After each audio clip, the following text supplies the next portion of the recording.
पुरीर प्रसिद्ध शिरोली महावीरी पीठरे आज पूर्वतन केन्द्रमंत्री तथा वर्तमान प्रदेश कांग्रेस कमिटीर सभापति भक्तचरण दासंकर सहधर्मिणी सहित सपरिवार आज शिरोली महावीरी पीठरे शिरोली महावीरी को दर्शन करिवार सौभाग्य अर्जन करुछंती।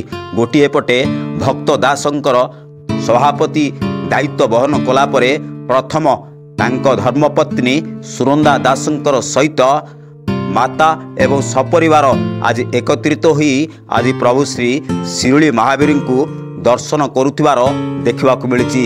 आज समस्ते सपरिवार आनंद उल्लास रे वर्तमानर ब्रह्मगिरी निर्वाचन मंडलीर कृष्ण प्रसाद ब्लॉकर दीपक कुमार जेना नूतन भाव में कांग्रेस दल में सामिल हेबा परे तांको नेतृत्व में आज सपरिवार प्रभु श्री शिरोली महावीरी को दर्शन करिवार सौभाग्य अर्जन करुछंती।